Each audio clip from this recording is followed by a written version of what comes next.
Keith wrote in and said, "The capitalist property owners have historically structured a state to protect their land and oppress their workers. How would an anarcho-capitalist society avoid the arising of this state?" Would you like to elaborate? I think I get the general idea. Did you want to go any deeper into it? Yeah. So basically, I was at a Students for Liberty conference.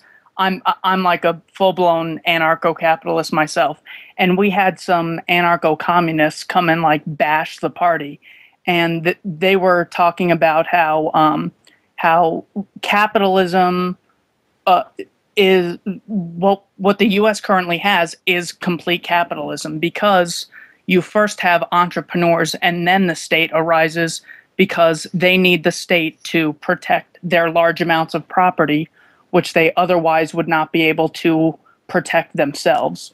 So, like big Walmart corporations could not protect themselves unless there was a government. Therefore, capitalism precedes the state, not the state happens and then you have capitalism and then cronyism.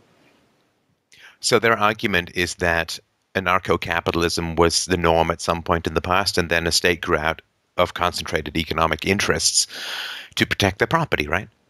Well, yeah, basically. And do they have any evidence for this unfettered, untrammeled free trade? Because one of the things that's a challenge with making the case that there was somehow a free market in the past was, until the last couple of hundred years, the worldwide acceptance and prevalence of slavery would be one thing that would be kind of a challenge to the argument that we had some wonderful free market in the past that then got co-opted by corporate interests.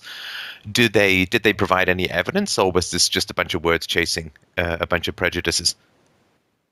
Oh, well, no, it of course is a bunch of prejudice, but I mean that is the like bottom line Peter Joseph argument for like to oppose capitalism. It's that you have capitalists who own property, and like the government, if you don't pay taxes, you die or go to jail. Or if you don't work for a boss, you die or basically just suffer unless you work for them as a slave.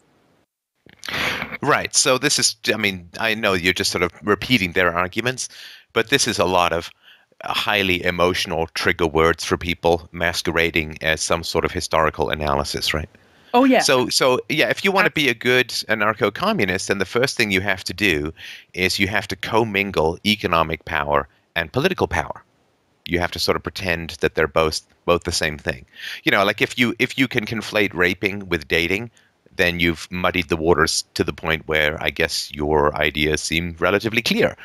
And so the first thing you have to do is say, well, corporations are like the government, or corporations and the government blend into each other, or, you know, that they're in an unholy alliance and will be forever because corporations give money to the government and the government in turn gives protection to corporations and so on. And so concentrated economic power must invariably lead to monopolistic political power in this argument, if I understand the argument correctly. Yeah. Right. Right. So, I mean, the first question I would ask is there any difference between economic power and political power? And they do their damnedest to say that there isn't, right? So the government can put you in jail if you don't obey it, and corporations can put you in jail or can put you in economic jail, can sort of effectively have you homeless and starving and begging for jail if you don't obey their edicts, right? Yeah. Right.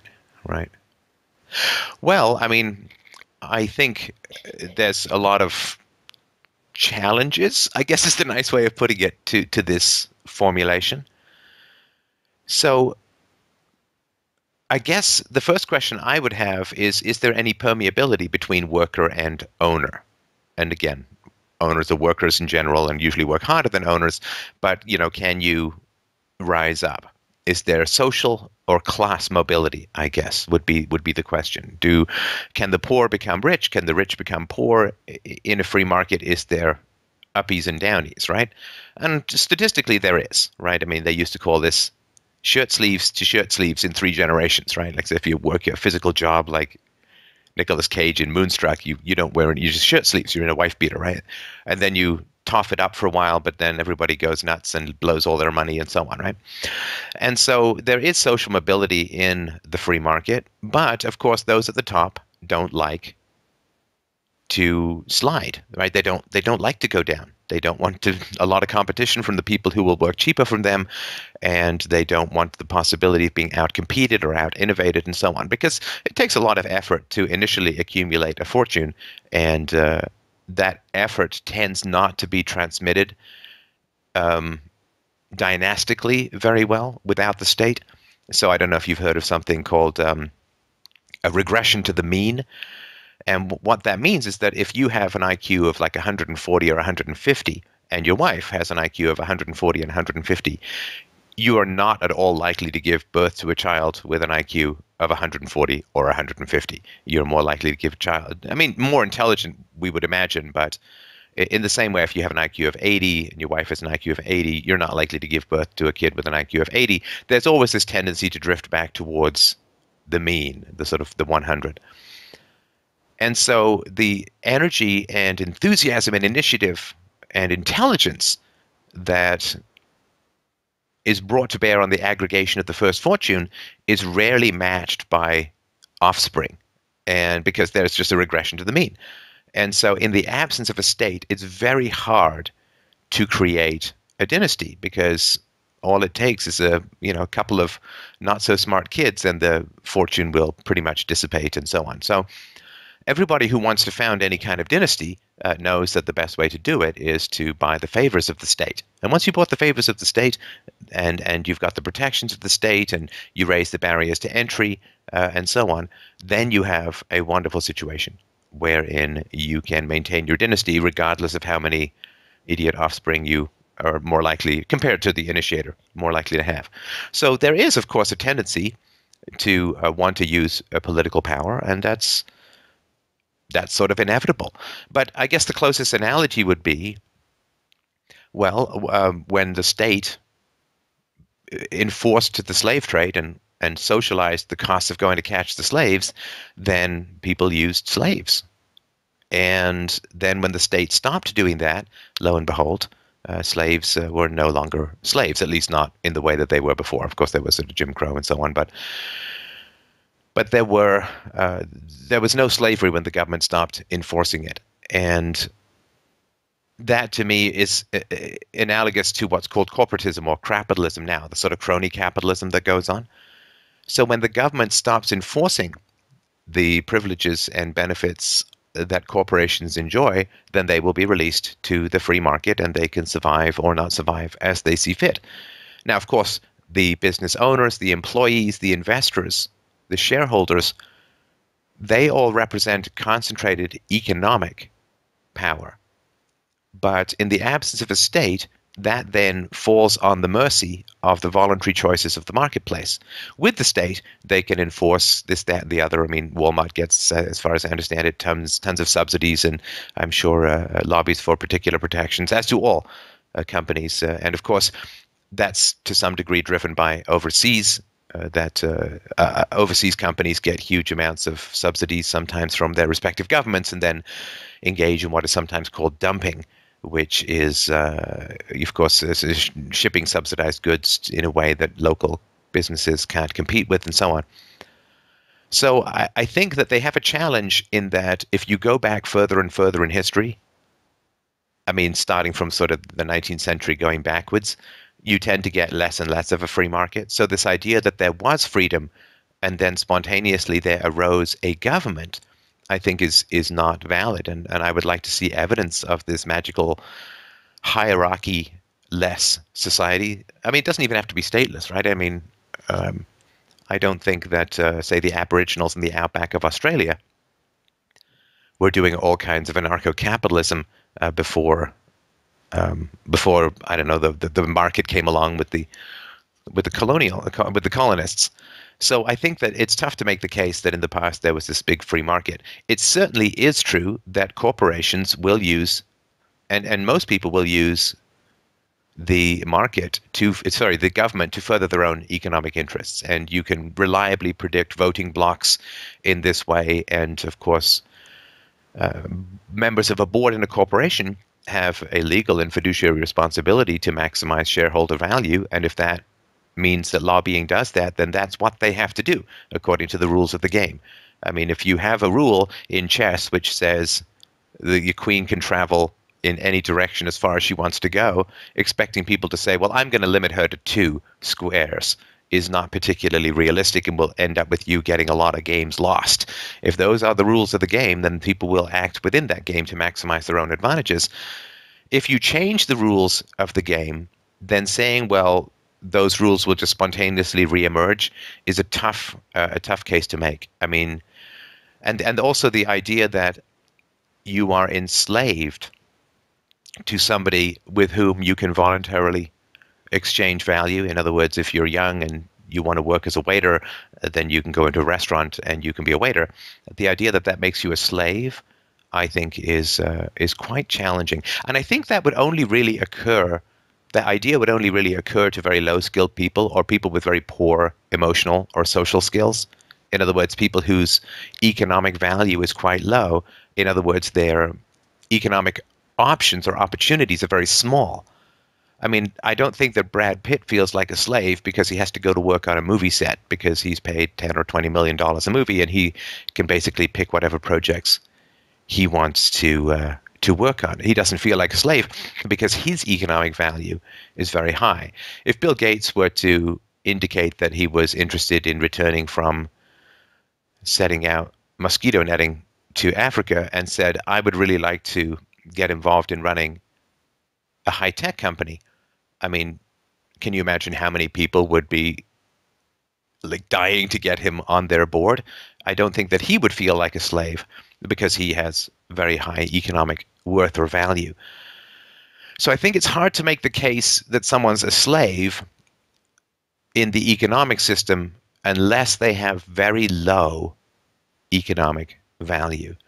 In which case your options are quite limited. I mean, if I were to go to Italy and try and get a job, maybe I could be a busboy. I don't speak Italian, right? Maybe I could be a busboy, or maybe I could be a street sweeper or a dishwasher. Or my options would be very limited because not knowing the local language, I would have a tough time getting any kind of work, right?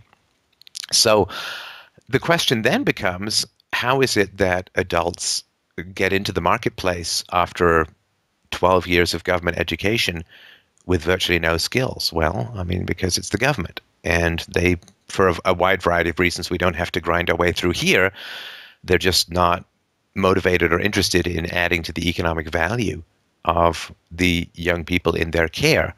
And so again, here we have a big problem of the state, right? So the state's raising people, the state's enforcing corporations, and of course there's huge amounts of vested economic interests that have aligned themselves to state power and have hardened around that alignment that now wish to use state power to maintain their value, all of which is perfectly understandable. But the idea that people who have accepted a new and foundational moral truth will just suddenly swing right back into some ancient moral untruth, I think is not hugely valid. I mean, there's not a lot of people with the T-shirt that says Meletus was right, the guy who brought charges against Socrates for corrupting the youth and not believing in the gods of the city. We kind of get that now. There's not a lot of people who are like, yay, Holocaust. So once people have accepted, and nobody is advocating for a return to out-and-out slavery, right? I mean, tax slavery, debt slavery, but not let's bring back the ownership of human beings by other human beings. And nobody's saying let's take away the right of contract from women and so on, right? Or let's put children back in up the chimneys and down the mines and so on, right? I mean, once people have moved beyond a moral paradigm, it takes a massive catastrophe for them to slide back, so to speak. But once people have accepted a new moral paradigm, it really doesn't work to try and go against it. And so once people have accepted the true universality of property rights and the non-aggression principle, then for some company to have a meeting where they say, I don't know, something like this, man, I'm so tired of competing with people. customers are fickle. I mean, someone's coming out with new stuff all the time. I'm tired. Don't you get bored? I mean, don't you want to just keep releasing the same crap every year and calling it new and improved?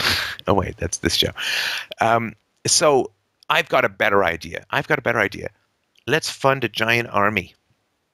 Let's take a $5 billion or $50 billion and let's go fund a giant army. And we are going to use that army to gain control of the entire geographical region. And then we will be able to impose our wills on everyone. I mean, not to do a monologue. I mean, can you think of what other people in that boardroom meeting might say? No. Yeah. I mean, the whole argument around like using the state to hold your dynasty, I mean, is you can always look at the lottery winners who have won like millions of dollars and then lose it right away because it's not like they earned it and they're the people who the market has sent money to. It's more of like a luck of the draw thing. So when big corporations get money through the state, it's not like they're going to hold on to it for long amounts of time once the market's freed up, because consumers are going to allocate their dollars elsewhere. Just like how when the Fed expands, credit through lowering the interest rate, and then people don't buy as many houses or don't buy as many stocks, and the market is just reallocated to where consumers demand money. It's not like these big statist, corporations can last that much longer if we have a free market. No, and that's why they invest in lobbying. Now, again, to be fair, corporations can't directly give, at least in America, and I think most places can't directly give to political candidates. But so I mean, if you're in a meeting and someone comes up with that, I mean, I'm telling you, people would just think you're insane. Because they'd say, okay, well, even if we were to accept that what you say is even remotely feasible, where are we going to get the $50 billion for to get and train a giant army?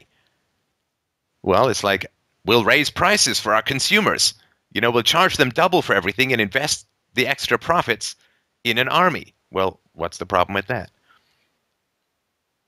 Oh, yeah. Well, people don't really care about conquest that much. It's kind of like how the government was saying, well, the Industrial Revolution was, hurting the workers, and so we should have had regulation. Meanwhile, no, hang on. No, sorry. The guy says we'll double the prices to build an army. Oh, I'm sorry. So what would the other business people say about that? The other business people would look at it as an opportunity to attract more customers through having lower prices. Yeah, the people in the room would say, so you're doubling the prices while reducing our investment in R&D because you're diverting money to an army. So you're doubling prices while providing the same or less value. So immediately, right? I mean, price, supply and demand, right? Immediately, your customer demand is going to collapse, right? And other people are going to move in. So you can't get it by raising prices. Maybe you can get it by borrowing, right? Okay, so then you have to go and borrow $50 billion, okay? And then you have to pay interest on that money. And it is now a liability which destroys the value of your shares, right? Because, share price is somewhat related to assets and liabilities and all that other kind of good accounting stuff. And so you've just taken on a $50 billion liability. Well, your shareholders are damn well going to want to know what that $50 billion is for, because they've just saw the price of their stocks collapse, right? And if you're going to say, oh, no, don't worry, the price of your shares are going to collapse, but don't worry, I'm building a giant army so we can take over the entire geographical region and impose our will on everyone. Well, are your shareholders going to be very keen on that? No, not like. No, of course not. No, I mean, they don't want some giant army that I don't know what's going to happen to it in the long run. But, even if you want to do good with it, who knows what the next guy is going to do with them, be like some African warlord and keep heads in a fridge or something. Who knows, right? So yeah. So you could go through a variety of different scenarios. You could issue more share prices. You could sell off assets and all this. But basically, you are going to be negatively impacting your company's value by at least $50 billion. Now, how are your customers going to feel about you building a giant army? they're not going to see it as good, like exactly good PR for. No, it's pretty bad PR. Yeah. And where are you going to get all of this stuff from? Do you think, are people not going to notice that you're assembling a giant army? Like, I mean, the whole, again, in a state of freedom, in a free market, the idea, and I go into this in more detail in Practical Anarchy, which is free. You can get it at freedomainradio.com/free. I've read it. Yeah. Yeah. Okay. So you know that I won't go into the details further, but we get the general argument that if you said let's borrow $50 billion and make some giant army, you would just be like admitted to an asylum for economic incompetence. I mean, that only works when you're a government. If you try and do that as a private corporation, it's not going to work. So there's they need to counter these arguments, right? Yeah. Well, what the ANCOMs and kind of I'm honestly like fearful of people today, if they don't completely change their mindset.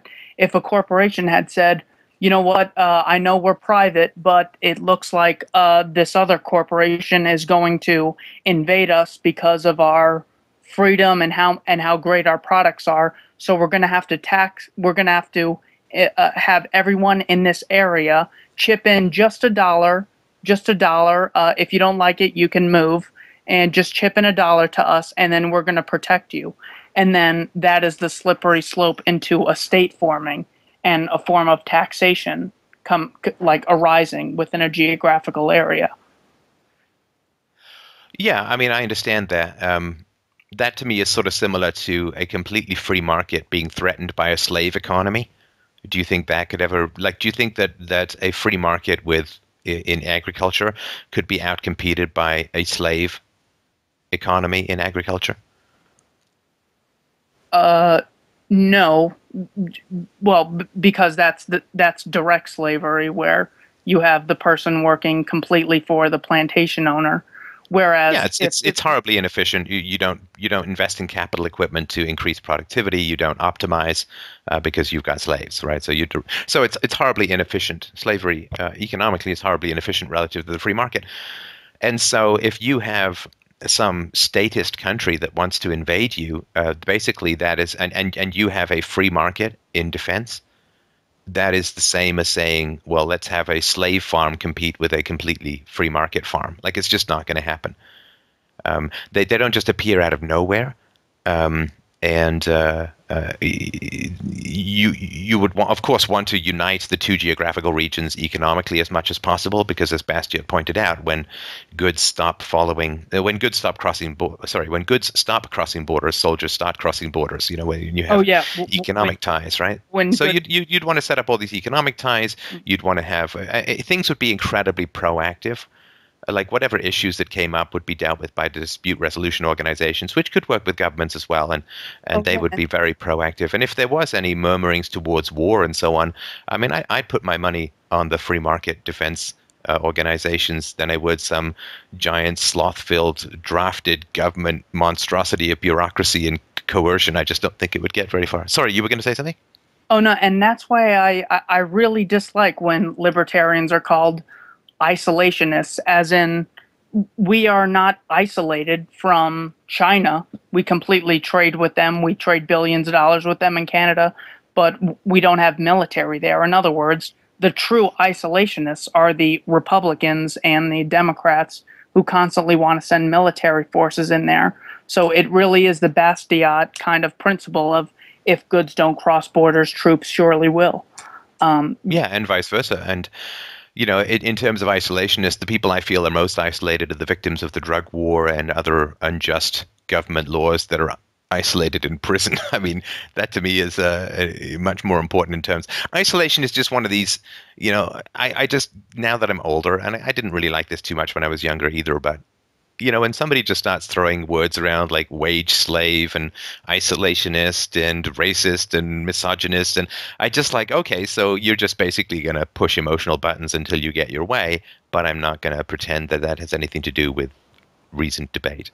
Okay, so that's actually something else I wanted to touch on. Like 99% of the people that I talk to have like no interest in like the philosophical, well, taxation is theft, therefore it's immoral. Like they're really just on the level of America's rich.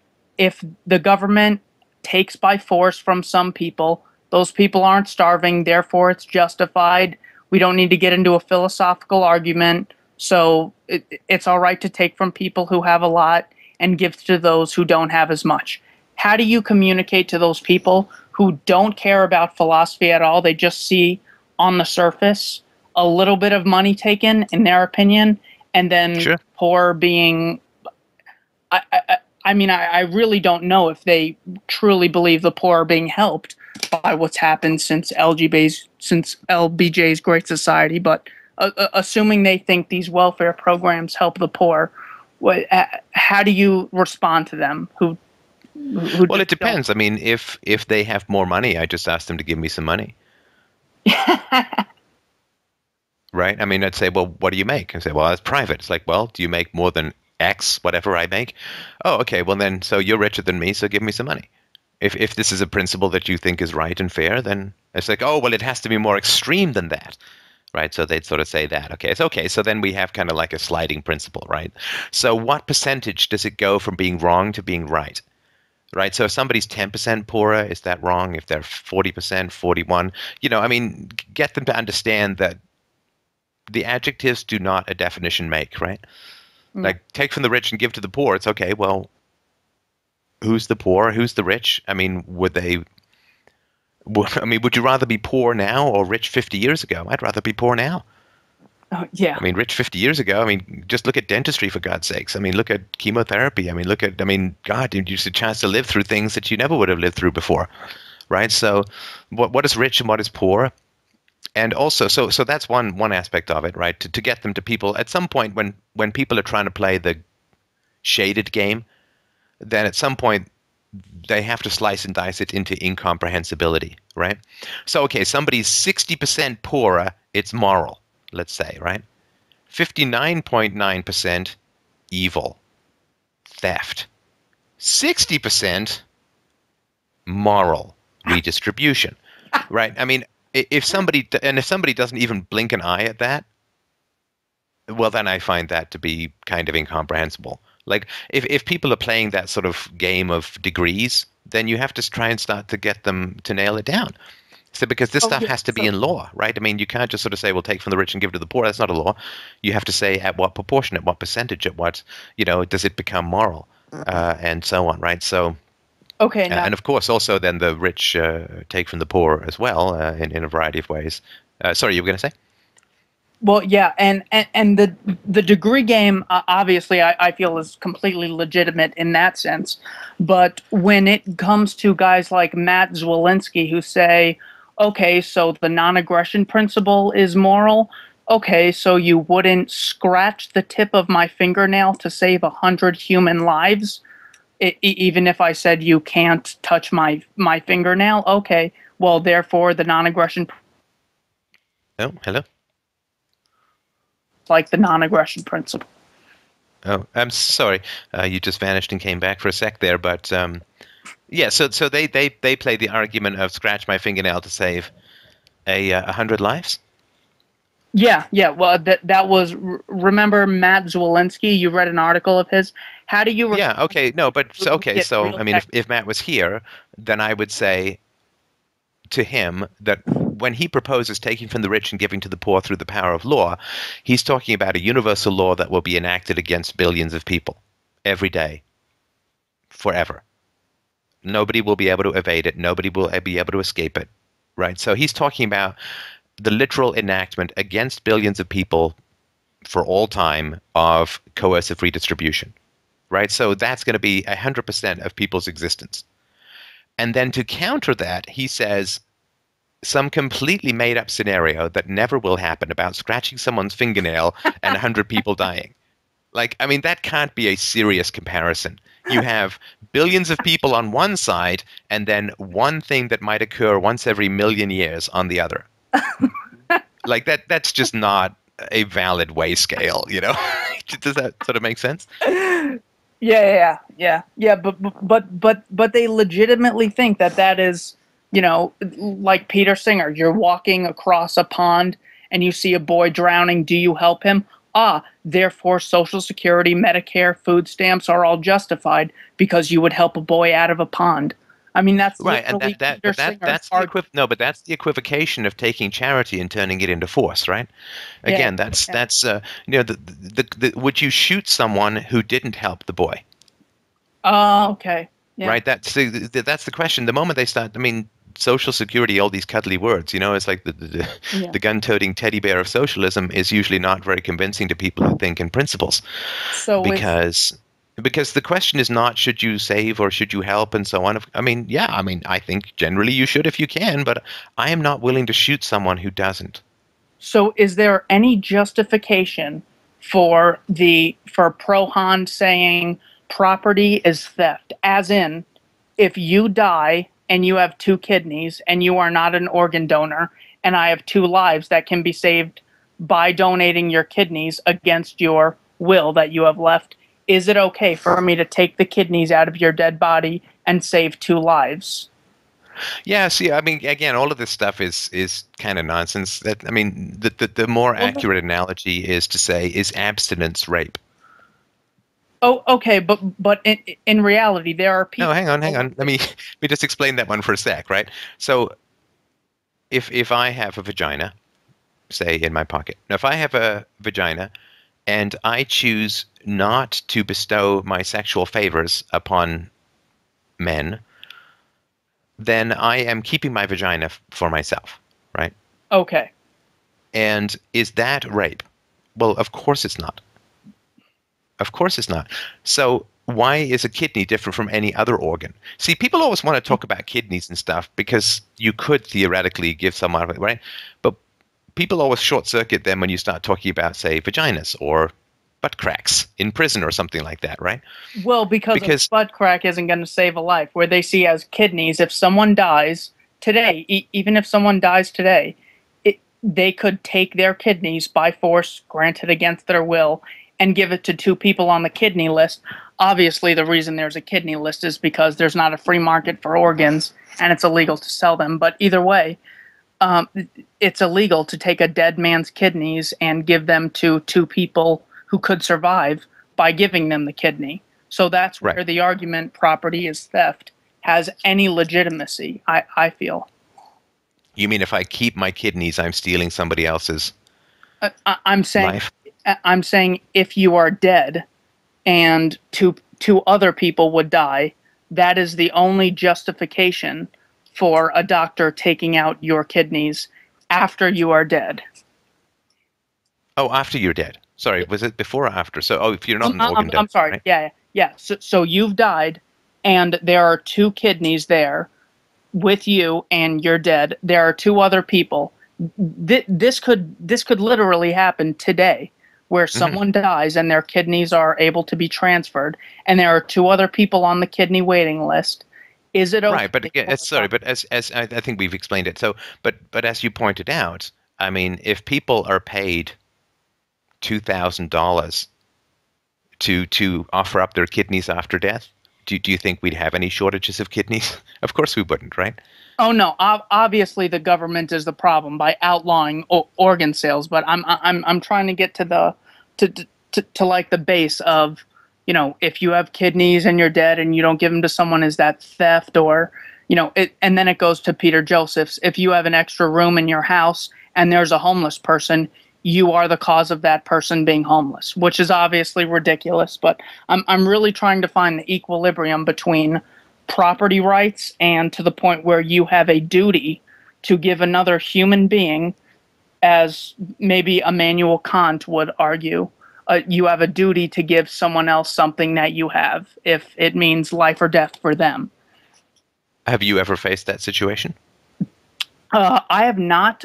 Fortunately, I'm in a lower middle class neighborhood, but believe it or not, my parents are, well, divorced, but they're postal workers, and my mom's a government teacher. So I'm drowning in a status swamp here. That I've actually had two family members say that they will no longer speak with me because I'm not a Democrat. Wow, sorry to hear that. No, it's doing me a favor. So, yeah, maybe. So yeah, I mean, this idea that Yes, people can certainly invite homeless people into their house. Absolutely, they can. And that's, to me, that's perfectly fine. If people want to do that, people can give money to charities to help out the homeless and so on. But as far as I understand it, a lot of homeless people, of course, suffer from significant mental problems. And it may not be wise or safe or hygienic or medically helpful to bring homeless people into your house, right? I mean, you'd want to take them, if you could, take them to see some sort of professional, right? The homeless person, of course, might not want to be in your house. I mean, lots of different things that occur. But and I understand the emotional impetus behind these arguments, which is, but this person's dying, or this person's homeless, and this person's right, and so on, right? Yeah. And I understand all of that. My issue is not, philosophers should think in the long term, right? And my issue is not this person right now. I mean, there were so many homeless people in the Middle Ages, it was ridiculous, right? Sure. And everyone putting the homeless people up in their houses would have just made more people starve to death. So the purpose, I think, of a long-term goal in society is to increase the wealth of society so that all but voluntary poverty remains pretty much obsolete. I mean, nobody dies of scurvy anymore, or polio, really. I mean, at least in the West, or smallpox, or these sorts of things. And that has occurred as a result of science and the free market and all the good stuff that medicine has produced. And so to me, if somebody is upset about homelessness, I mean, I get it. There's people who need help in the here and now, and I think that's a fine thing to do. But the generation of wealth is by far the best way to deal with homelessness in the long term. The reduction of the barriers to the creation of wealth and to the creation of jobs and to the expansion of the economy is the best way to deal with poverty and homelessness and so on, and even missing kidneys by allowing a marketization of organs. Absolutely. And Yeah. so that is, people can set up these emergency scenarios in the short run if they want, but if people understand the difference between the Middle Ages and today, just in terms of lifespan and height and health and number of teeth by the time you're 30 kind of thing, I think they would understand that there's a longer picture than playing whack-a-mole with all the dysfunctions in society at the moment, that what we want to do is to make more job opportunities available. And of course, decriminalize. There was some guy in the U.S., 90 years old, who just got arrested for feeding the homeless and stuff, right? I don't know why. I didn't even read the article, but you can read this kind of stuff all the time. Just reduce the better parenting. I mean, I think better parenting helps in terms of mental health, and fewer of what I consider to be pretty negative medicines for mental health, the psychotropics and so on. It's just my particular opinion. Yeah. And better schools and the better support systems, which, as the government has waded in with, Medicare, Medicaid, and welfare and Social Security and so on, it's just elbowed aside all of the beneficial social connections and institutions that used to genuinely support people rather than just give them checks.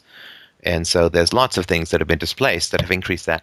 And so, yeah, for people who want to help homeless people in the moment, I think that's fantastic. I donate money to help kids around the world. I know it's not going to change their societies into anarchic paradises, but, they do need food and medicine in the moment. So I think that's good and helpful. But it is also important to recognize the value of working to grow the economy and reduce the barriers to trade and occupation. I mean, how many people would be less poor if a third of Americans didn't need permission from the government to earn $1 through some sort of licensing or something like that? I mean, it would be much better. So I mean, again, I don't want to sort of say, well, then screw the poor right now. We're going to build a paradise in 50 or 100 years or 200 years. I get that doesn't really help people who need help in the here and now, but help people in the here and now. But the moment you start dragging the government in, you really have unleashed something that you can't control anymore. You can't. So this idea, well, we're just going to get, we're going to take money from the top 10%, we're going to give them to the bottom 20%. It's like, that is not the nature of political power. I mean, you are lighting a match in, neck deep in gasoline. Well, I'll just light this little bit of gasoline over here. It's like, well, but that's not the way political power works. The great temptation is to say, well, a little nudge here and a little nudge there, and suddenly everything's better. But that's not how political power works. So Social Security was, as far as I remember, originally supposed to be self-funding, and then, of course, governments just came along or politicians came along and stole like crazy and left these dusty old IOUs in the bank vaults. And now it's just a forcible transfer of wealth from the poorer, i.e. the younger, to the richer, i.e. the older. And that is what happens when you set these events in motion. Because people talk about these incentives. Well, corporations have this incentive to maximize for hamana hamana. Well, the same thing is exactly true of everyone you put in power of this awesome political system, of this awe-inspiring capacity for machinery of violence called the state, that everyone you consider to be corrupt in a corporate sense will be equally, if not more so, corrupt in a political sense. And the idea that you can just wave these magic words in the abstract void of human space and have them spell out the words you want from here to eternity, despite all of the immense corruption of power, is a fantasy. So when people talk about, well, kidneys this, and it's like, well, that's all great. I mean, you can design whatever you want, but we're not talking about robots or computers or mechanosets here. We're talking about ego-driven, incentive-driven human beings. And power corrupts. And so whatever you design, it's not going to stay that way. I mean, this has been true of everything that I've ever seen with regards to the government. So I think it's important to give people a bit of historical perspective and to remind them that all the people they rail against in the market are going to be exactly the same people that are going to be in charge of their system and are going to have exactly the same, if not more, incentives to do ill. So anyway, I'm going to move on to the next caller, but some great questions. I really, really appreciate you bringing them up. I always find it fun to chat about these kinds of issues. All right, awesome. Thank you so much, Stefan. And just one last thing. I mean, Noam Chomsky talks so much trash about right libertarians. I really wish you would debate him on anarcho-capitalism. That would be like the greatest thing ever. Again, I just want to thank you for putting on the best philosophy show that I've ever watched, and thank you again for taking time for me. I know it's been a long call. Thank you again. Oh, I appreciate that, and I would be very happy to debate. Noam Chomsky, I'm just not going to do it in 15 minutes when he's got no advance warning. So I'm not a big fan of jumping people, but thanks. I appreciate that. And Mike, who do we have next? Keith wrote in and said, I just finished a research project on U.S. war crimes and came across things such as Abu Ghraib, the Iraqi water treatment vulnerabilities, collateral murder, the Bradley Manning video, the My Lai massacre, etc. And I was wondering if Stefan thought all people were capable of such actions, but just avoided being at the wrong place and time. Am I just a few situations away from being capable of doing what these other people did? That's from Keith. Hi, Keith. How you doing? I'm doing terrific, Steph. Thank you for having me. My pleasure. My pleasure, brother. All right. What do you think? What do you think what would your response be if such a situation, and it doesn't happen right away, right? Nobody just sits there with a pair of pliers and says, go pull this guy's balls off, right? It steps up, right? I mean, so when they want you to torture someone, they have you guard the facility, and then they have you guard the end of the hallway, then they have to guard you outside and then inside the hallway, and then they say hold these implements and then wipe him clean and then give him something to drink and then hold this and then do that. It's a step-by-step process. And that step-by-step process is the old myth about the frog, right? You put a frog in boiling water, it'll jump right out, but if you put him in cold water and then heat it up slowly, he won't and he'll die. I don't know if it's a myth. I think it's a myth, but it's a really good allegory for how these things occur in the world. So it is one of these step-by-step processes that they don't throw you in at the deep end. They lead you down that passageway fairly slowly. Sure. And one thing that would make me question that is the Milgram experiments. I mean, within minutes, they're able to get these people to continuously push a button to cause this actor pain. Granted, they don't know it's an actor. And people push the button until the victim or the person who got the answer wrong was dead. And sorry, let me just explain that for people who don't know about this. Not only is it a fine Peter Gabriel song, but there is an experiment. This was done by Yale University psychologist Stanley Milgram back in the day. And the way that it worked was it was supposed to be a learning exercise, and you were supposed to administer very mild electrical shocks, and you could see the actor through a window in another room who would receive the shocks if he got something wrong. And what would happen is the man in white coat would tell you to continue to turn up the voltage or the electrical current on the shocks that you were giving to the point where it was clearly labeled could be fatal. And this started in 1961, and this was, of course, quite interestingly, 3 months after the start of the trial of Adolf Eichmann in Jerusalem, German Nazi war criminal. And what happened was, and this has been done many times around the globe with pretty consistent, somewhat consistent results, somewhat inconsistent, which we can get into another time. And what the subject, like the person who didn't know he was part of an experiment, it was just an actor. It was just an actor, and you could hear the screams or whatever, right? And if the person administering the shocks said he wanted to stop and not go on, he was given a succession. This is from Wikipedia. He was given a succession of verbal prods by the experimenter in this order: please continue. The experiment requires that you continue. It is absolutely essential that you continue. You have no other choice. You must go on. If the subject still wanted to stop after these 4 successive verbal prods, the experiment was halted. Otherwise, it was halted after the subject had given the maximum 450-volt shock 3 times in succession. And if the subject, like the teacher who was supposed to be teaching with these shocks, asked whether the learner might suffer permanent physical harm, the experimenter replied, although the shocks may be painful, there is no permanent tissue damage, so please go on. If the teacher said that the learner clearly wants to stop, the experimenter replied, whether the learner likes it or not, you must go on until he has learned all the word pairs correctly, so please go on. If the teacher asks who is responsible for any negative effects, the experimenter replied, I will take responsibility. Now, before conducting the experiment, Milgram asked 14 different Yale University senior year psychology majors to predict the behavior of 100 hypothetical teachers, these people who were in the experiment.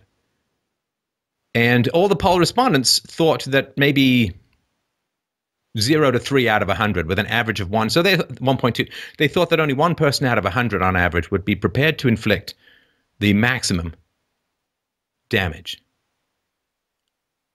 So this was the prediction. And so he also Milgram polled 40 psychiatrists from a medical school. And they believed that by the 10th shock, when the victim demands to be free, most subjects would stop the experiment. They predicted that by the 300-volt shock, when the victim refused to answer, only 3.73% of the subjects would continue. And they believed that only a little over 0.1% of the subjects would administer the highest shock on the board, right? So the 0.1% of 1% for the experts, and for the grad students, it was 1.2% of people would do it. In his first set of experiments, it was not 0.1% of 1%. It was not 1.2%. It was 65% of experiment participants administered the massive 450-volt shock. Now, they did say they were uncomfortable doing so and so on, but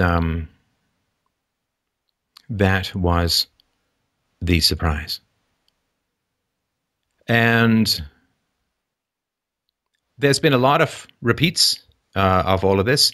Percentage of participants who are prepared to inflict fatal voltages go from 28% to 91%. There was no significant trend over time. The average percentage for US studies, 61%, was close to the one for non-US studies. So it's a fairly universal phenomenon. And, you couldn't do it now, right? I mean, ethics would be, you'd never get it past the ethics community, but that is some pretty horrifying stuff. 65% of people are willing to administer potentially fatal electrical shocks if they're told to.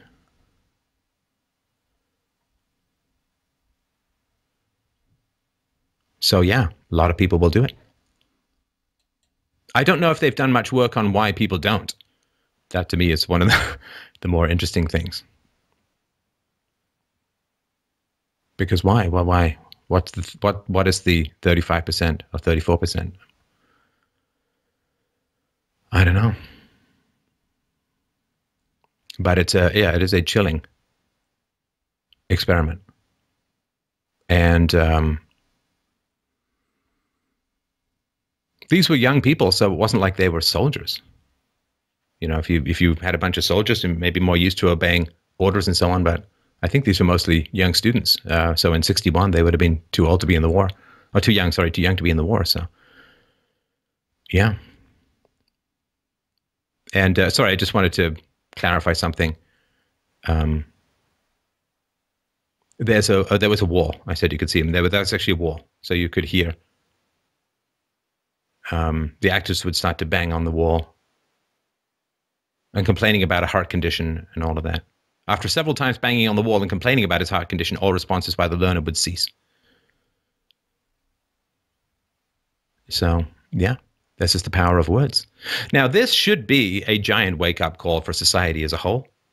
And any society, a sort of humane, civilized, conscience-based society, when finding that up to 91% of people are willing to kill a stranger because someone in a white coat tells them to, this should be like a foundational ice-to-the-brain shock for any civilized society and say, what the hell are we doing that we end up with these kinds of people?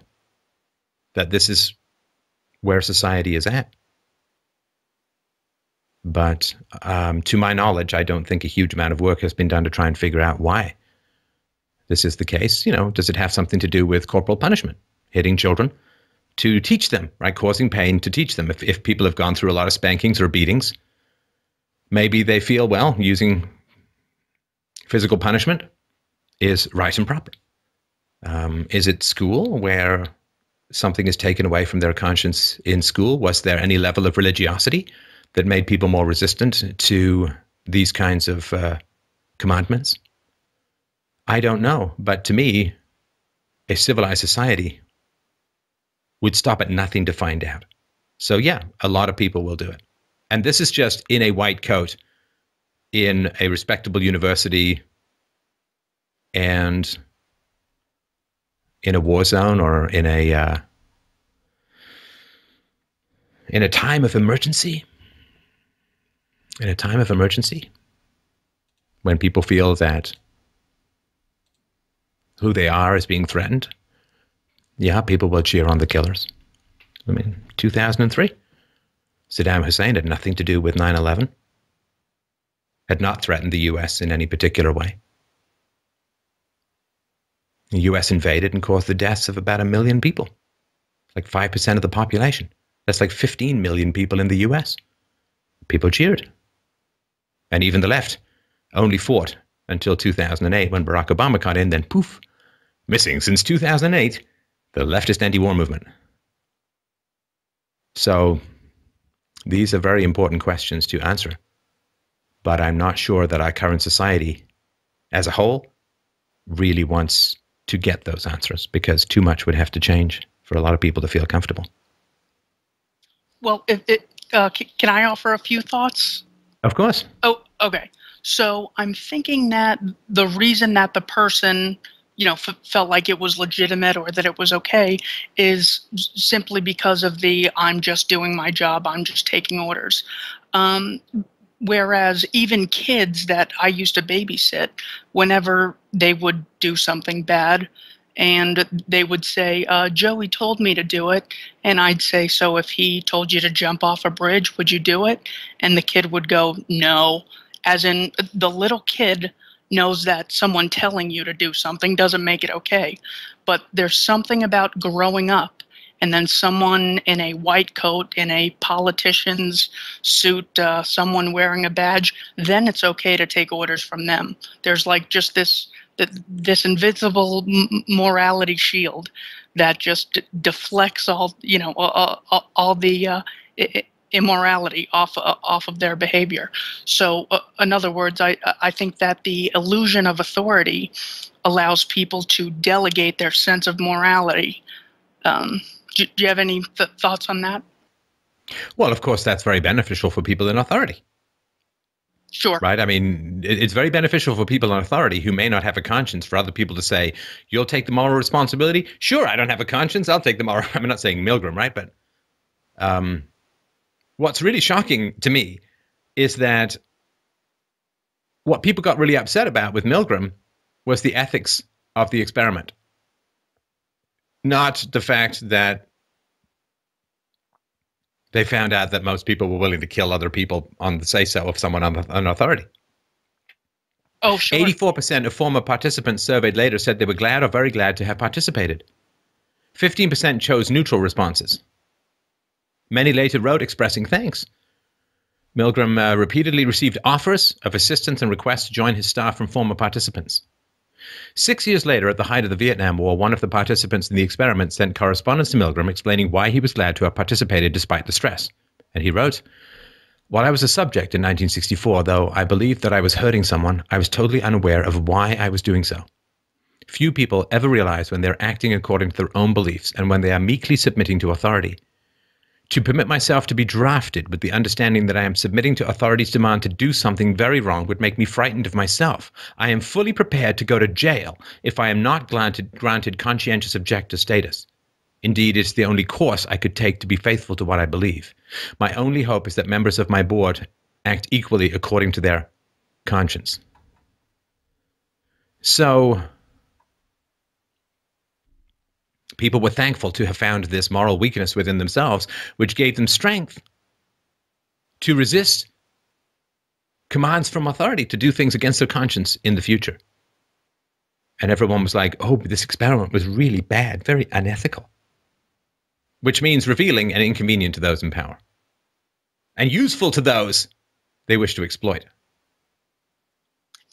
And the amazing thing is, it's not just those in power, but somehow they've gotten the populace to defend them on their behalf. So for instance, one of the things I researched was called Iraqi Water Treatment Vulnerabilities. Was a paper from the Pentagon in 1991 that said if we were to put an embargo on the chlorine going into Iraq, it would basically turn their water system into a sewer. And this would get Saddam to withdraw from Kuwait and allow us to inspect his WMD program. Madeleine Albright on 60 Minutes admitted that it was roughly around 500,000 children, 500,000 Iraqi children died as a causal result of them putting these embargoes on. So none of the soldiers even had to move. They just had to have the promise of enforcing the words of authority, and then they hate us for our freedom. I mean, it's so sick that I'm just having trouble wrapping my mind around something like this. So yeah, I could use your help. Now, what is it that you're having trouble wrapping your mind around? In other words, what is the difference? In other words, I was talking to a guy who was in the military, and I try to go out of my way to communicate to these guys the non-aggression principle, libertarianism, and I had talked to him for 10 minutes without him mentioning he was in the military, and I'm like, it's funny, me and this guy are so alike. He then reveals to me, hey, I was a Marine. And I'm thinking, I'm so similar on the outside to this guy. What is the real difference between him and I? Because he's taken the oath. He promises to go into any country they tell him to. He promises to fire when they say fire. Is it just that maybe is it because I've seen too many movies, or is it something inherent in other individuals who don't participate in evil? I don't know. I mean, it's hard to. I have a hard time really fathoming what it would be like to live without empathy. Empathy has a lot to do with imagination, and there are dull, concrete-based kind of people who seem to plod through life not really understanding their effect on others. Like you, Keith, in your mind's eye, you can see the children dying, the children with diarrhea because they've got dysentery, or throwing up because the water is polluted, and the parents frantic and trying to help but not being able to help, and being helpless and watching their children their babies die in their arms. Right? Sure. You could see that, and it would torture you, I would assume.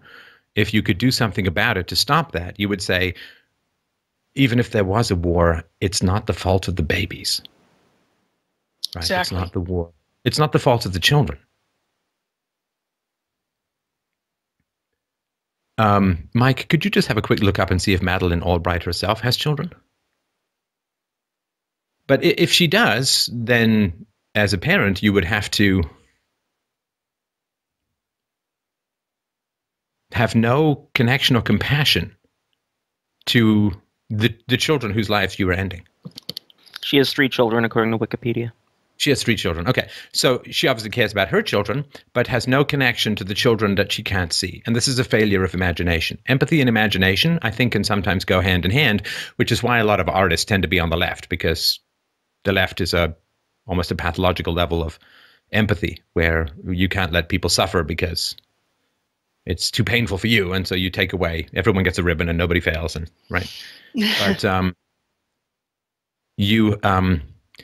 if you can't see it in your mind's eye, the effects of what it is that you're doing to others, it's like, I don't know where it shows up. Like, there are a lot of drone operators who have post-traumatic stress disorder. And they're flying these little drones and boom, right? It's like a video game, I guess, right? But some part of them, of course, understands that they're disassembling human beings from the air.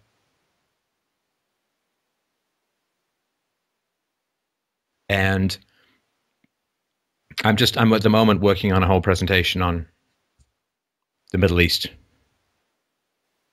and the brutality of the intervention by Western powers. It's appalling stuff. And, the people who say, I want to help the poor, and then they put these programs in place which make things worse for the poor, and they just keep going, they don't really want to help the poor. Of course they don't. They're using the poor as an excuse to gain power, to gain control, to gain votes, to gain authority, to gain resources, which they can then redistribute like thieving kings. And it's the same thing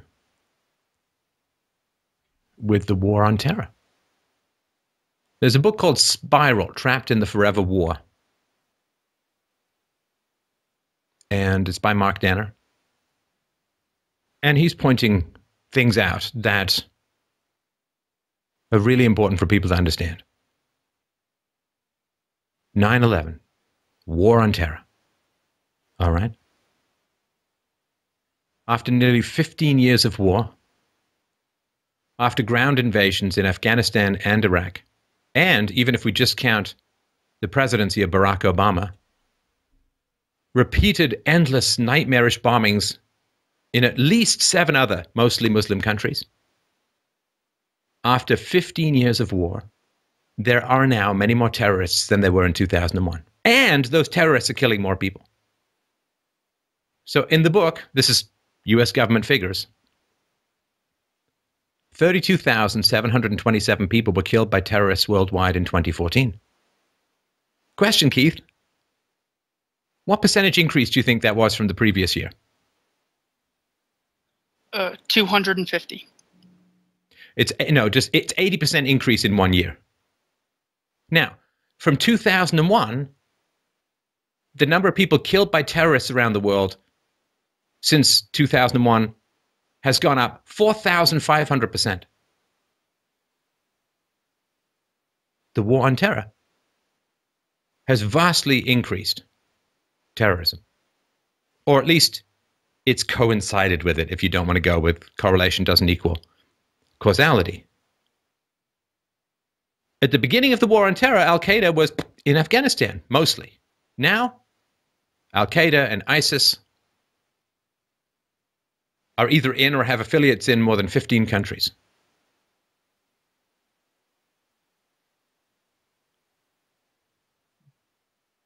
And what has happened to US freedoms? What has happened to the discussion of torture in America? At least on the Republican side, let's bring it back. even though it doesn't work. Top conclusion of the U.S. Senate Select Committee on Torture says, the CIA's use of its enhanced interrogation techniques was not an effective means of acquiring intelligence or gaining cooperation from detainees. Obama.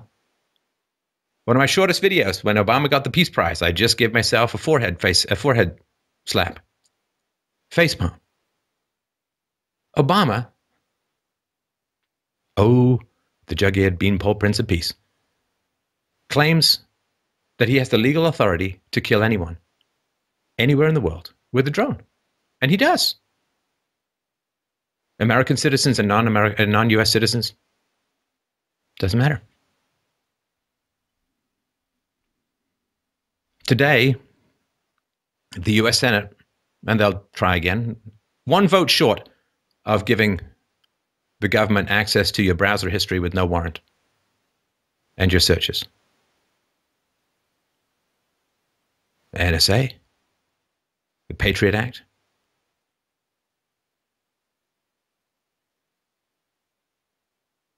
They're creating more terrorists overseas and more tyranny at home. Now, with the exception of Donald Trump, who's saying, shit, we really fucked this up, didn't we? We are achieving the exact opposite of what we claimed.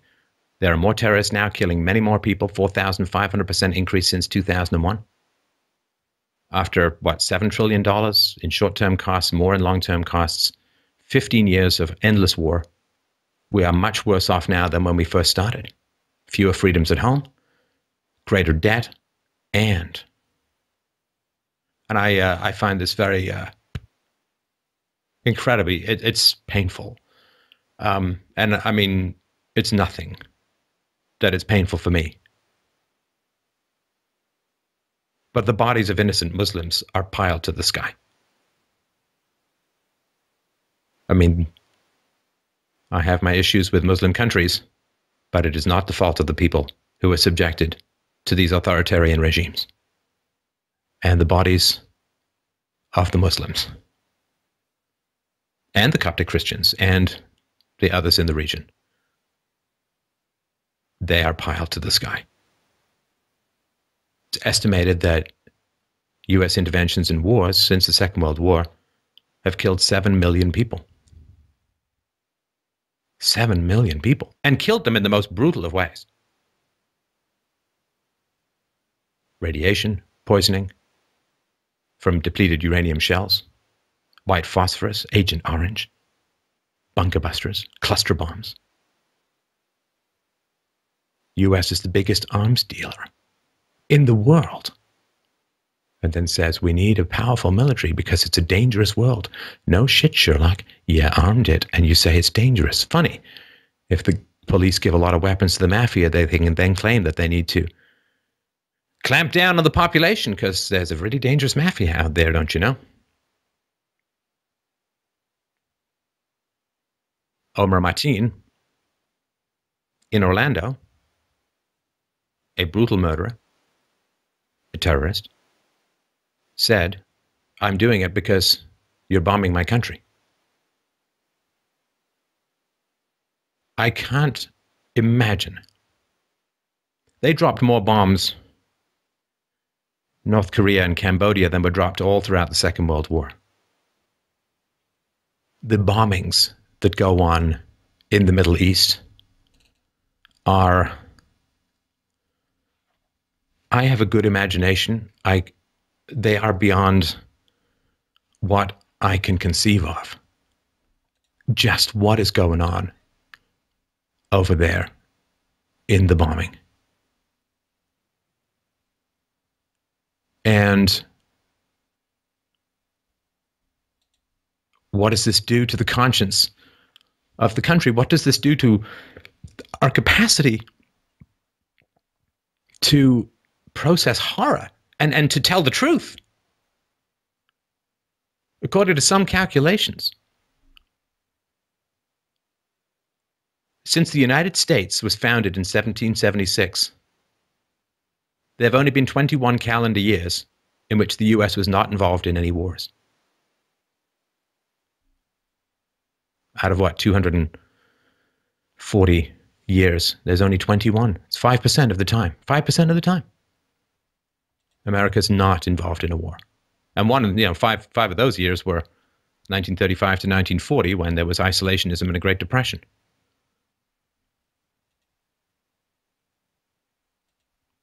And Iran is the big enemy. Iran apparently is very, very dangerous. I'm going to give you an impossible question, Keith. When do you think the last time Iran invaded another country was? 6-Day War, 1967? No, 1795. Oh, God. 221 years ago, Iran invaded another country.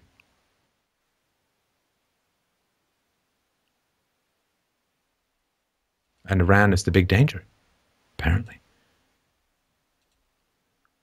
And the number of dead, even if we count that a lot of the U.S. troops exited from Iraq in 2011,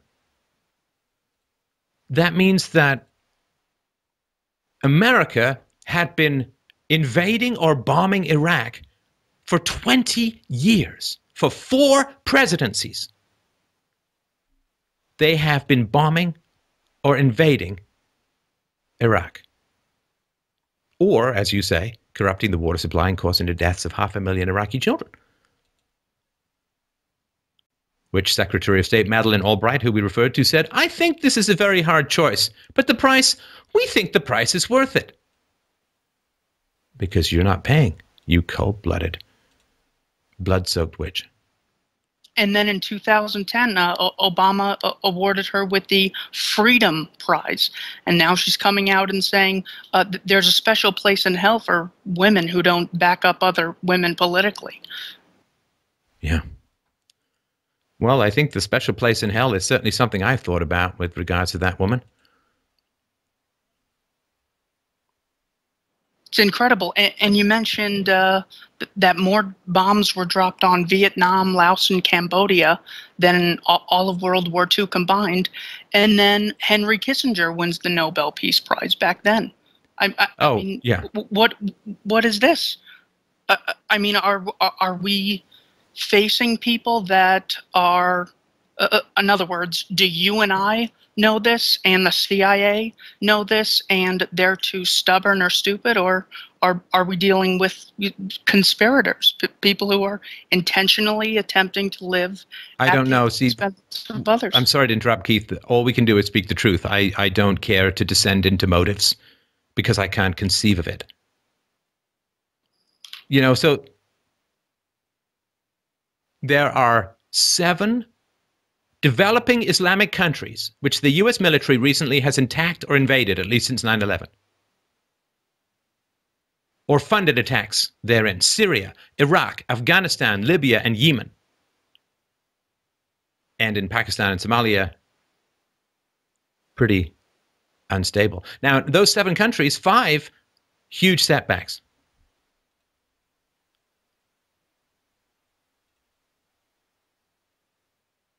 It's madness.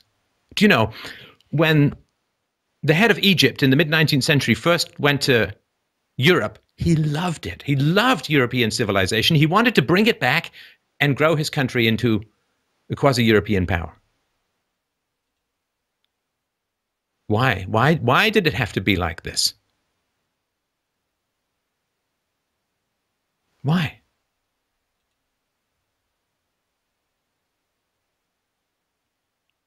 Attacks and blowbacks. And I tell you this, man, the U.S. is really good at having allies and then decapitating them. Hey, who was allied with America and the Allies in the Second World War? Who took the greatest losses on the Eastern Front? Soviet Union? Soviet Union. Allies. Allies. And then what? Cold War. Boom! Decades and decades. They went from allies to enemies. Mortal enemies. Now, question. Who was an ally in the Middle East against the Soviet Union? Iraq? Radical Muslims. Afghanistan? No, radical Muslims. The Mujahideen. Trained by the CIA. CIA helped lure Russia into the graveyard of empires known as Afghanistan, trained the Mujahideen to fight against the Russians, took down all their airplanes with the Stinger missiles. You take down a $20 million plane with a $15,000 missile, well, you're going to run out of money on the plane side pretty quickly. They were friends and allies against the Soviets. The Soviets were allies, then they were the enemies. Saddam Hussein was an ally, then he was the enemy. Osama bin Laden was an ally, then he was the enemy. It's madness. It's madness. The body count between the West and the Middle East, there's no comparison. There's no comparison. The invasion of Iraq alone caused the deaths equivalent to 3,000 9/11s. 3,000 9/11s. Wow. The death count in the Middle East, primarily Muslims, is unbelievably staggering. I don't know. I mean, there's horror all over the world, but I think this one, because it is so unspoken and unacknowledged,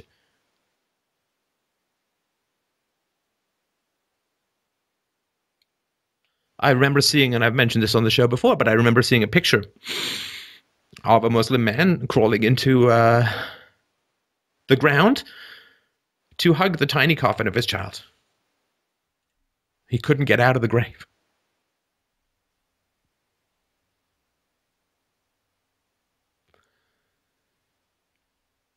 The people at the top are unbelievably dangerous. Unbelievably dangerous.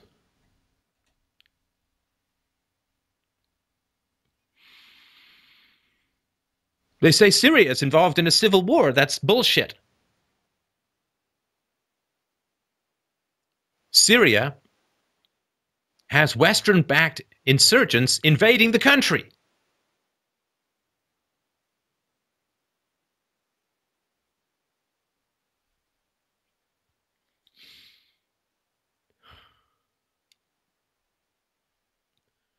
After the Paris attack, they said acts of revenge for France's involvement in the bombing of militants in Iraq and Syria. It's a coalition, but it's led by the US. The cost of airstrikes in Iraq alone is $8 million a day. $8 million a day. A single soldier in Iraq, the deployment for 1 year costs $775,000 for 1 year. Listen, this is why it's so messed up to talk about this stuff, because I don't like, obviously it's horrifying that people get shot in concerts and people get shot in bars.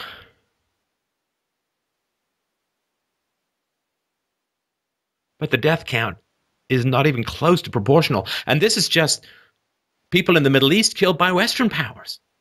The destruction of these societies, which is not new. It didn't just happen. It's been going on since the 19th century. There's artificially drawing these lines around these cultures and these tribes, some of whom are friendly, some of whom are warring. The fall of the Ottoman Empire, the end of the Second World War, it all got redrawn. Because to win a war, you need oil. Can't win a war without oil. Can't run your tanks, can't run your planes, can't run shit. And so when the Allies, the Germans, the British, the French, and others, when the Allies all got decimated in the Second World War, I think some people in the Middle East said, oh my God, maybe these Westerners are going to leave. No. Who moved in? The United States. The United States. And then you get a nationalist coming to power in Iran in the early 1950s. And he says, well, the British and the British oil companies are taking all the revenue out of the country. We're not keeping any of it, and it's not staying here. So he nationalizes. I know, it's stealing. He nationalizes, or threatens to nationalize the oil industries. And the British don't like that, but they're a little weak, so they go to the Americans to get the resources through the CIA to overthrow this guy. And they install the Shah. The Shah rules for 26 years, pretty brutal, a lot of torture, a lot of disappearances. Late 70s, revolution. Ayatollah comes in.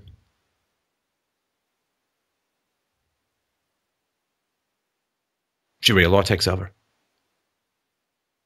And that's it.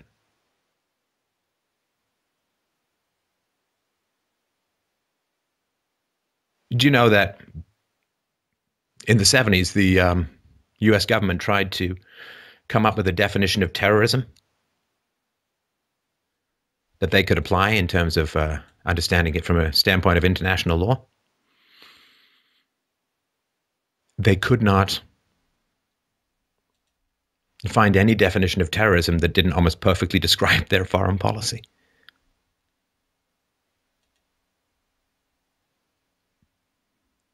And if you want to know, this is not to excuse anything, it's not to forgive anything, but it's to understand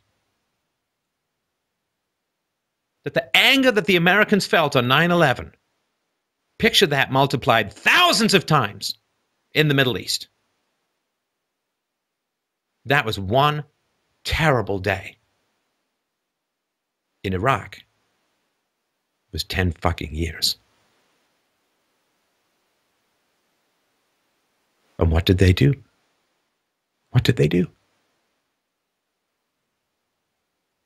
Ooh, the Muslim world has been radicalized. Really? Funny that. Funny how watching your children die in your arms can radicalize you.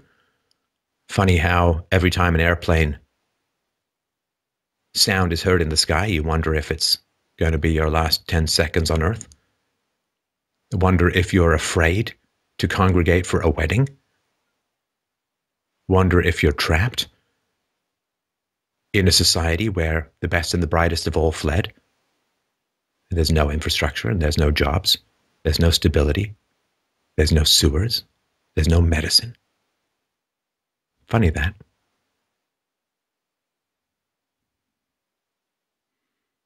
And one of the people who was the chief architects of some of this stuff, particularly against Libya, is now running for president and getting a lot of support. Gaddafi was an imperfect ruler of an imperfect region, and part of that imperfection is cultural, and part of it is religious, and part of it is the West. I don't even want to know. I can't even imagine how to assign percentages, but it's there. I can't imagine that this is a presidential candidate. Now, the emails are bad. And the emails have potentially some blood on them. People may have been found.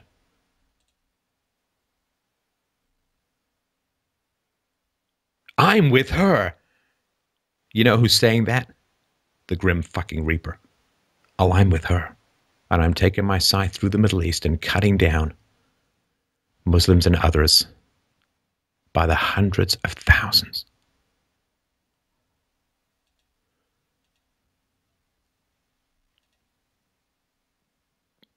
And who's aware of it?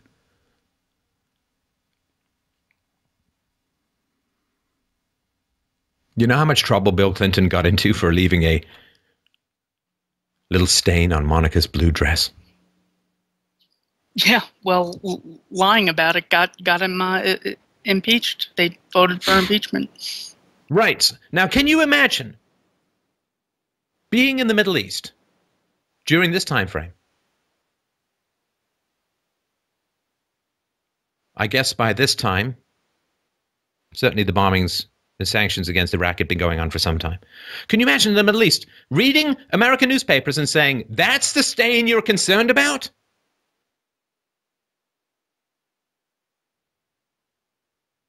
There are some more significant Lady Macbeth-style stains. What Macbeth says about King Duncan, who would have thought the old man had so much blood in him? Who would have thought that the Middle East had so much blood in it?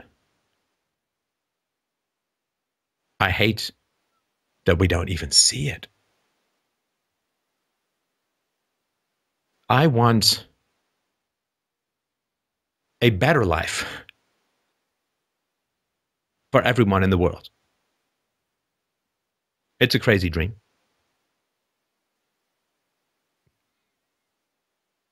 But we need to look clearly at what has been done. Now, I haven't done it. You haven't done it. But are we talking about it? Are we spreading the information? Are we helping people to understand? To understand what has been done, and it's in our name because we vote. So people, I mean, I know people say, oh, we like the Americans, we don't like the government, but it is still a democracy. And the amount of distraction and the amount of nonsense and the amount of blood and bread and circuses that delude the population. Terrible things are being done in the night. Terrible things are being done without a sound reaching our shores. Terrible things are being done with no flicker of light over the horizon. Hundreds of thousands of human beings are being disassembled. And the people who survive have barely the strength to bury them.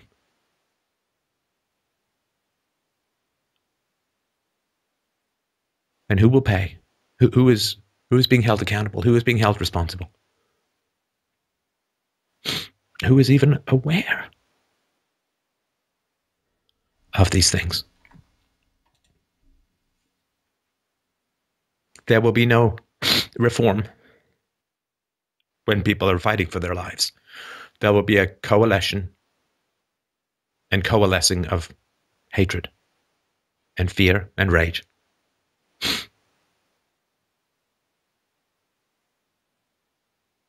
And where will it end? Where will it end?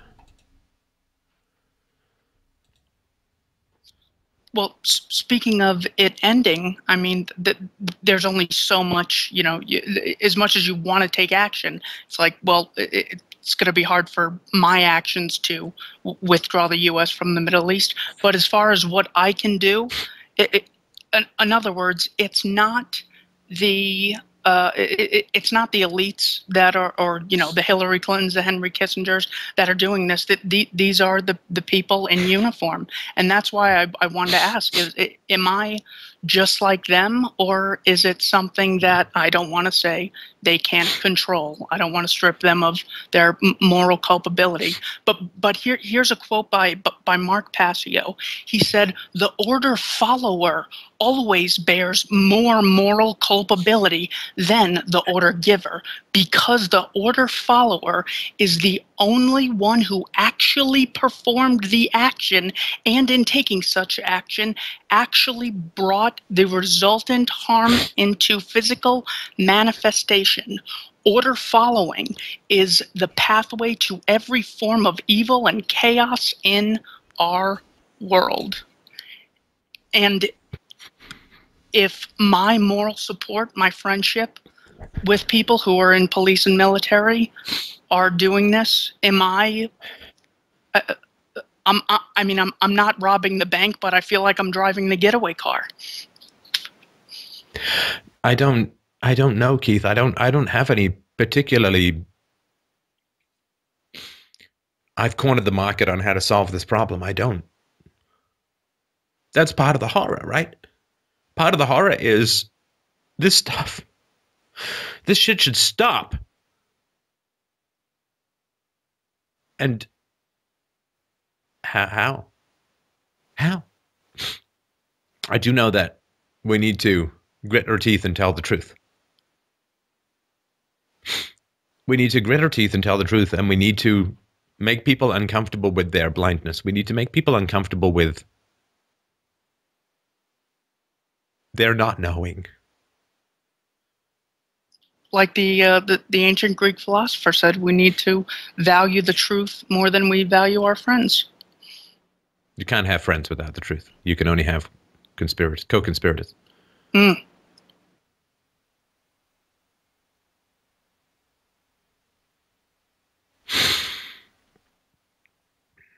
And we need to, I mean, this 1984 stuff where there are enemies, there are friends, there are enemies. I mean, we need to just ask some basic questions. And I don't know how to hold people accountable for these kinds of crimes. I believe that in international law, the most serious crime is the crime of aggression.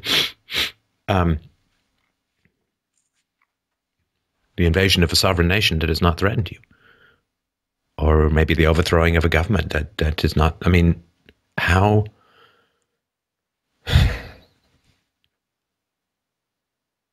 How do we hold people accountable? And this is why I'm a voluntarist, because I don't believe you ever really can.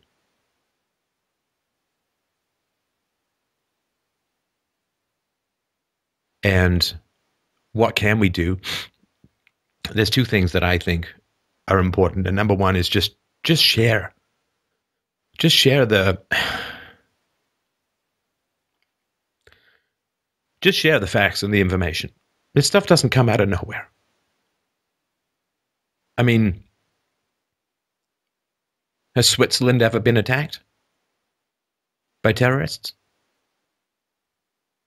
No. Why?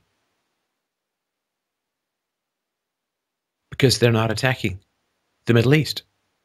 They're not participating. They've had the good sense to not join the euro. Last ticket on the Titanic. Get on board.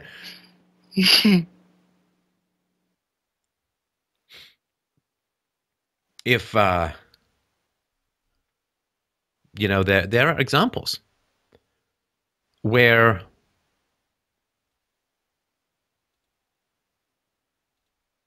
America has pulled back from certain situations. And it has been for the better. I mean, there have been easings of tensions with regards to this stuff. So in Lebanon, this was under Reagan, an Iran-supported Hezbollah group blew up a Marine barracks and killed 241 American military personnel. And sending troops to Lebanon to help Israel and all that, I mean, God. But after Reagan withdrew U.S. forces from Lebanon, Hezbollah stopped or slowed down its attacks and attenuated its attacks on U.S. targets. They're not... There's a lot of adjectives you can throw at these people and a lot of pejoratives you can throw at these people, and I'd agree with a lot of them too, but they're not random. You know, when mission accomplished, remember George Bush saying, well, they hate us for our freedoms. I mean, that incensed bin Laden so much, he said, no,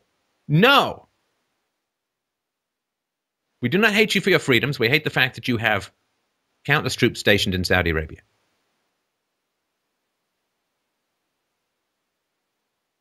How much did America like having British troops stationed all over the place? Not much. And they were the same religion, the same culture, the same language, the same history, the same background.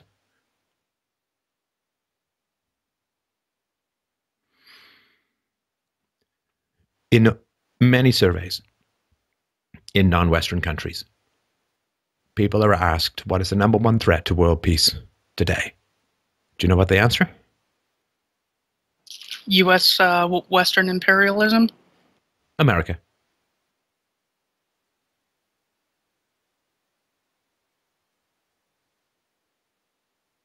These people are very dangerous. The people in charge. In the West, they are very dangerous. And we don't like to look at these facts. I don't.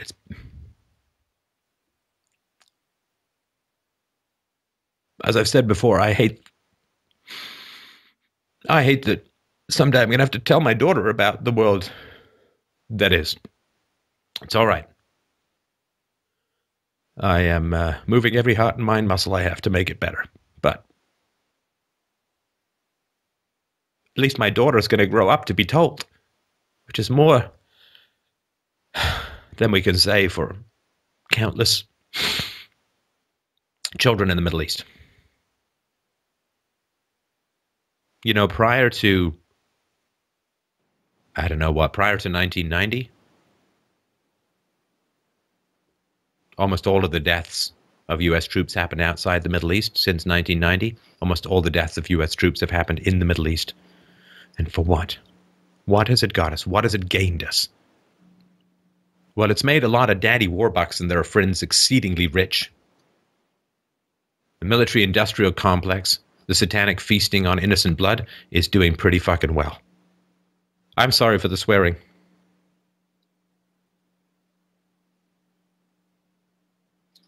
And while referencing deaths, I think as a causal result of those wars, we also have the veterans committing suicides at incredible rates. Yeah. What, 16 a day, myself?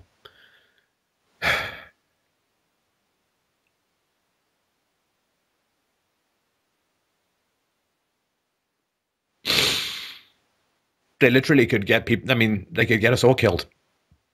These people, and I don't know why. I feel like I've got a different species on the planet, like a predator species on the planet. I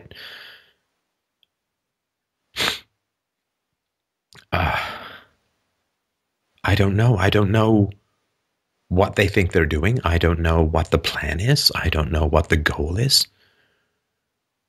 I don't know. Like, there's this weird inability to just say, okay, we're going home.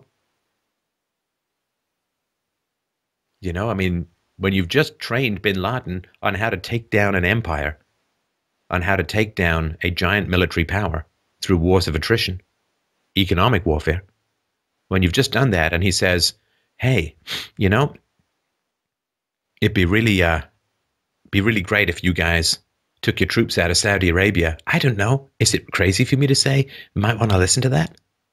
No! He's not going to tell us what to do. You're safe. You're not out there with a gun. You're not out there with lasers on your forehead. As the song says, General sat and the lines on the map moved from side to side. I don't know. I don't know how you lie people into a war, and I don't know how insane it is. Love Donald Trump or hate him, at least he brought up the fact that there were some significant misrepresentations leading up to the war in Iraq.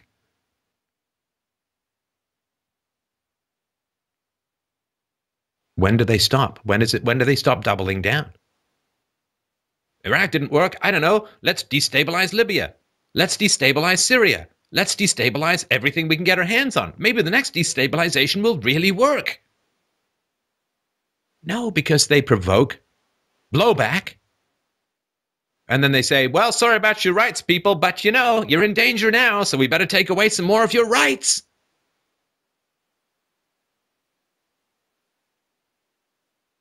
And we're caught between foreign aggression and blowback.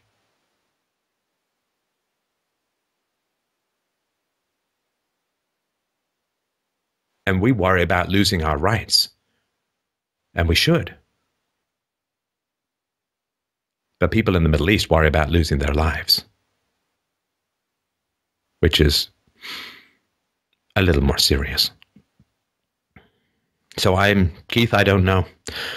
Number one, tell people the truth about what is going on. Number two, boycott the mainstream media, for God's sakes. For the love of all that's holy, do not feed the genuine beast. The genuine beast is not the gun, it's the propaganda that hides it. Ooh, can you believe Donald Trump said something to a woman in a bikini? God almighty. We will trivialize ourselves into nuclear shadows.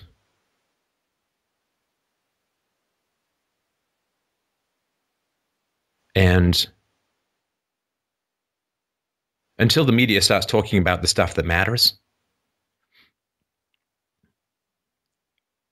don't give them a penny. Use whatever, just don't go to their sites. Go to where it's reposted, use ad blockers, whatever's legal, whatever you can do. Starve them of their funds. We can do that much. Accelerate the decline, the manipulation, the lies, the cover-ups. All who aren't telling the truth about the dangers of the world are accomplices to the potential ending of the world. So, Steph, to your first point, you said tell the truth. It's very easy for me to talk to you. It's rough when I'm talking to friends who have either lost someone, an American soldier in the Middle East, or they are heavily invested in it. Could we do a role play of you telling me the truth about the Middle East, and me playing the part of someone who has a vested interest in keeping the illusion alive of we're spreading freedom and democracy? Well, okay, I don't mind doing that at all, Keith, and I think it's a good idea, but I just wanted to point out that, I've had some conversations with soldiers, both publicly and not publicly. They're not really under a lot of illusions about what they were doing. I mean, they're following what's going on. They know. And I know it's a self-selecting group of people who talk to me, but nonetheless. So the people who've lost a soldier, like the people who've lost a son or lost a daughter in this never-ending, never-escalating war on an adjective, the war on terror, I don't know. I mean, that is a tough row to hoe, to put it mildly. I mean, I think I can't imagine, but I got to imagine one of the things that would give you some comfort is the idea that your son or daughter died doing something noble, something good. I would not make that my first port of call when it came to bringing the truth to people.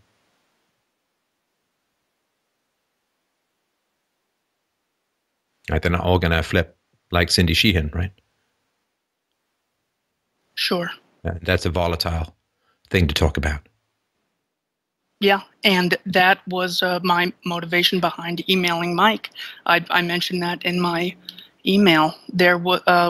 I'm close friends with a family who lost someone overseas, and but it was right before Memorial Day. Even Obama, I sent Mike the link. Even Obama came out and mentioned him by name, and spoke a few nice words about him. And I just don't know how to react when I'm in the company of those people. Do I say, hey, you know what? No, I'm sorry to interrupt. Sorry to interrupt. I would not start there. It's a remarkable thing that the thought that struck me when you were talking, Keith, was that, isn't it remarkable that the disproportion of bodies means that the US ones can still be named? Can you imagine how long it would take to name on the other side? Oh, well. Why is it even another side? Sure. Well, you can just go to the Vietnam Memorial Wall. 58,300 Americans and between 2 and 3 million Vietnamese. It's sick. Yeah. Yeah. Do you want to try someone who's just... Do you want to try being someone who's just gung-ho for this stuff? Yes. Okay. So would you start or would I start? I'll start. Okay. Steph, I don't know if I told you the good news. Joe finally decided to do something with his life. He joined the Marines, man.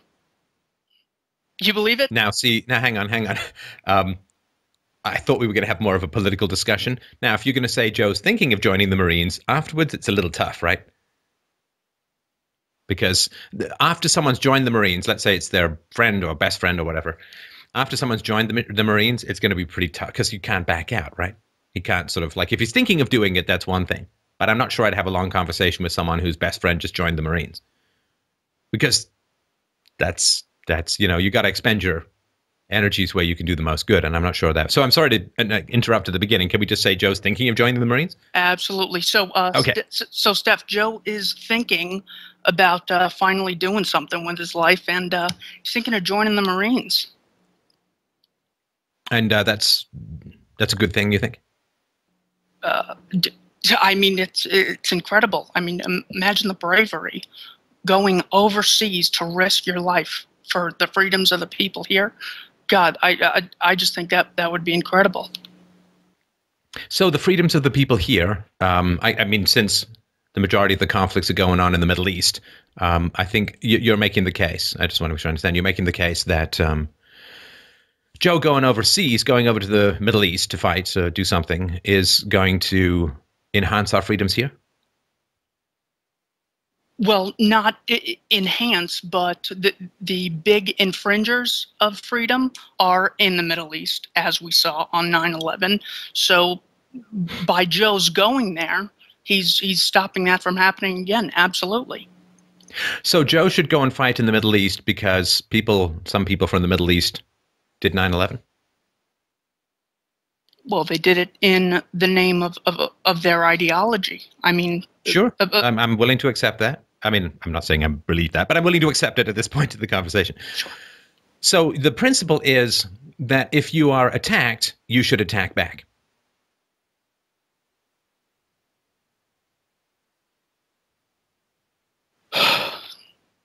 Because we got to have a principle here, right? It can't just be whoever American Marines attack is good, because that's not a moral principle. That's just we're tough, right? We're strong. We're Marines. So the principle by which Joe going to the Middle East to attack people is justified is because of 9/11, right? Well, not just that. Invasion is also justified if they're a potential threat. Well, hang on. Let's go with the one you said, right? We'll just do one at a time, right? Okay. Now, this is in no way to justify 9/11, but why do you think bin Laden and his group attacked on 9/11? Well, I think they see footage of our girls going to school, our girls not wearing turbans, and I think it makes them sick. And I think their hatred for our freedoms is so deep-seated that they're willing to attack us for it. Okay, I appreciate that. Do you know what bin Laden said as to why he was attacking? He didn't say it's because you all aren't wearing burqas in New York or something like that. I mean, do you know, like you're saying here's an answer, here's why they attacked. Bin Laden repeatedly and insistently said why he was attacking. Do you know what he said? I don't know if I would trust bin Laden to tell me the time in a room full of clocks. So I don't know what he said, but what did he say? Well, he said a couple of things, but most importantly, it had to do with the stationing of thousands of American troops in Saudi Arabia, because he considered that a foreign occupation. And of course, he was devout and religious, and he considered it a holy place. And so it is because of, and I mean, we can sort of understand that at least to some degree, insofar as if thousands of Iranian troops were stationed in New York or in Washington, we would probably want them not to be there either, right? Okay.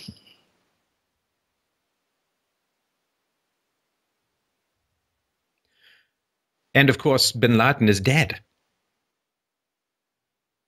So If it was about 9/11, well, that's, as the British say, done and dusted, right? So why would Joe want to go or need to go to the Middle East if it was, let's get the guys who did 9/11. Well, okay, you got them. So what now? What's he doing there? Well, he's getting the source of the hatred of America. In other words, the people who did 9/11 died the day of 9/11. The problem was we didn't get the tree at its root, and Joe is going over there to get to get the root of the problem solved. Which is how? How do you get the root of the problem solved? By getting them before they get us, and fighting it now before we have to fight it later. Okay. So this has been going on now for 15 years, right? Because it was within a month or two of 9/11 that the invasion of Afghanistan occurred. And then in 2003, there was the invasion of Iraq, which had nothing to do with 9/11, but nonetheless. And then a bunch of other interventions, which you don't really have to get into. But basically, this war on terror has been being fought for 15 years with hundreds of thousands of bodies in the Middle East and certainly thousands and thousands of bodies in the West, in America. How do you think it's going? Well, I think there hasn't been a 9/11 every day. So I think it's a success. It's a success. Okay. Do you know that terrorist attacks around the world have gone up 4,500% since 9/11? Well, imagine if we hadn't been over there, then they'd be up, 20,000%. No, that's simply not true, because we can look at the example of Switzerland, which has not decided to invade the Middle East and is receiving precisely 0 terrorist attacks. So if your theory is, well, if you don't fight, then you get even more, there's an example of a country that didn't fight. And of course, America was a far more free place in the 19th century than it is at the moment, right? I mean, taxes were infinitely lower. There was no income tax. There was no central banking. There was freedom of movement, freedom of licensure for business. There was freedom of trade. That was far more significant than it is now.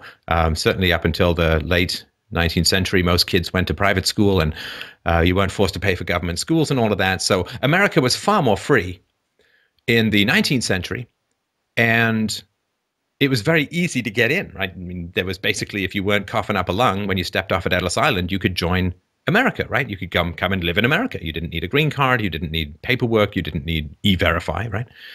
So given that America was far more free in the 19th century, and it was far easier to get into America, why do you think there were no attacks from the Muslim world into America in the 19th century? Well, invading a country is very costly compared to a single attack. And because the access to airplanes didn't exist, they've been able to do it now, whereas I'm sure they would have wished to invade daily back then when we were more free. But no, but we're talking No, hang on. We're talking terrorism. We're not talking invasions, right? Terrorism was, you could do terrorism in the 19th century. You could put poison in the water supply. You could set bombs. You could do lots of things, right? And so when America was far more free, why weren't Muslims coming over to try and commit terrorist acts against? If freedom is what bothers them, why not? It's a lot easier to come over. You could still do your terrorism. You're harder to be caught, I'm sure. And America was even more full of this freedom that you say they hate so much. Well, I'm not an expert on what all the Muslims in the Middle East think, but it sounds to me like you're saying Joe is going over there for nothing, or he's wrong for doing it. Is that what you're saying? No, I mean, you're changing the subject. You put forward a theory which says that America is hated in the Middle East for its freedoms. I mean, America was more free in the first half of the 20th century. Were there a lot of Muslim attacks in America in the first half? Why did it only seem to happen after America began bombing countries in the Middle East? Why did anti-American sentiment only start when America began toppling regimes in the Middle East? when it began starving people in the Middle East, when it began causing disruptions to the water supply that caused the death of 500,000 Middle Eastern children. Why do you think, if it's just, freedoms that they hate so much, why did they wait for 200 years after the founding of America to begin hating America? And why did it only happen after America began to do incredibly destructive things in the Middle East first? Obviously, you've studied this. I don't have the answer to all those questions. What I do know is that America is the freest place in the world, and Islam absolutely hates freedom. So I fully support Joe joining the military, and the fact that you're questioning me, I think you're questioning his motives or his morals. No. Listen, I'm sorry. I'm sorry if I even implied that. We've not talked about his motives or his morals. Now, as far as America being the freest place in the world, well, you can look up the Economic Freedom Index. There are other things. You may be a little surprised, but I don't want to sort of go down that road in particular. Here's my suggestion. And listen, man, I really, really appreciate having this conversation with you. I don't have any final answers. These are things that trouble me.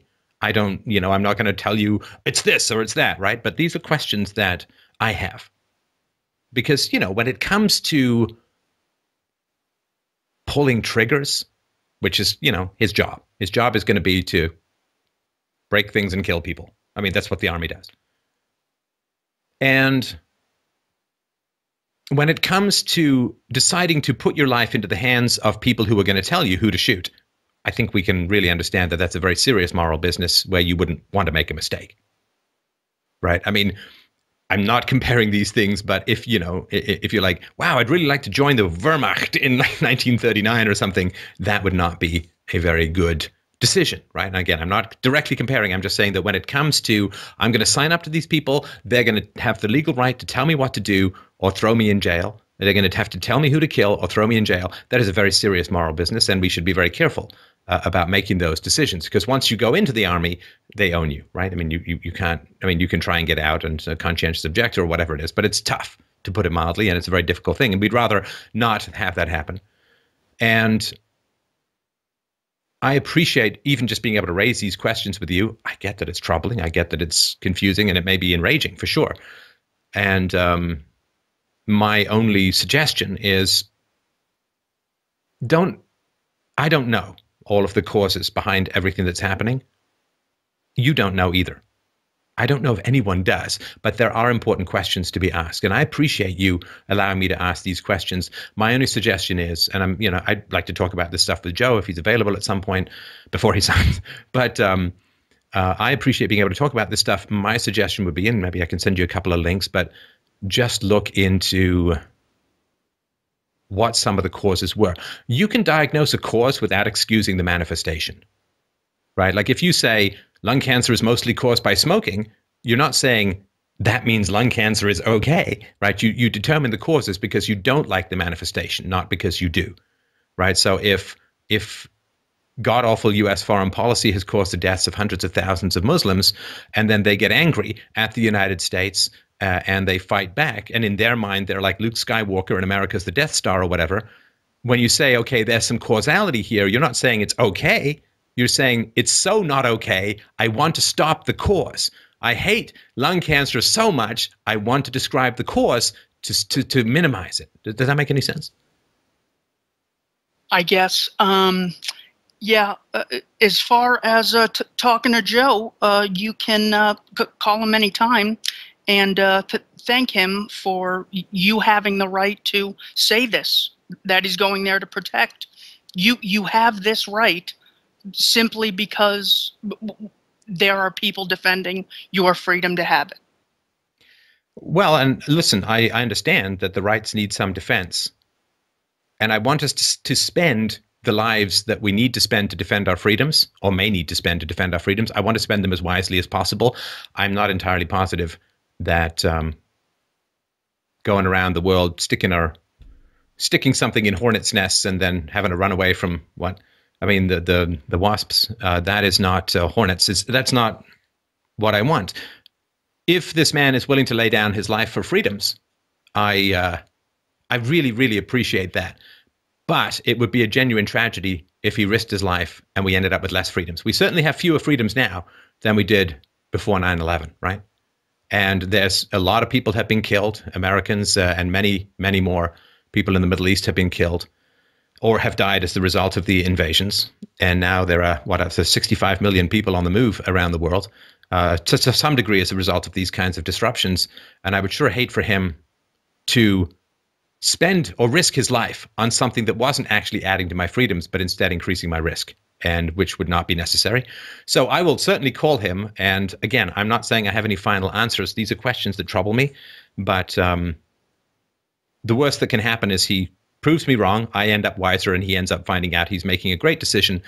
And the best that can happen is maybe I save him from a decision that he might regret, as of course a lot of veterans have, not all, but some have certainly regretted the risks that they took, and especially, they fought hard to take Fallujah, and then Fallujah just anyway. So I will give him a call. I appreciate you even listening to this kind of stuff, and maybe we can talk about it again sometime.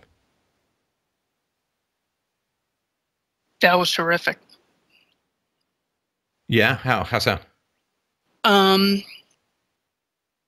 Well, I don't know if it's because you have a background in theater, but you were just very calm.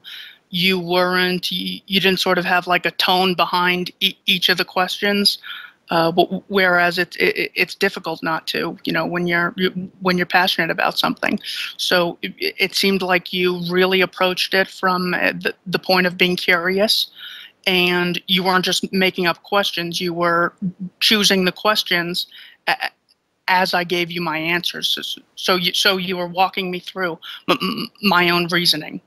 And I try not to let people get away with saying I don't know when they've already offered an opinion, because when they say, well, this is why it happened, then they're claiming that they do know. So sure. But no, I mean, with this kind of stuff, it is such a challenge for people. And, in my youth, I would probably have been a little bit more punchy, but it is such an enormous emotional challenge for people to question these basics that they have been taught for, statism is a kind of religion for a lot of people, as is the military, kind of priesthood.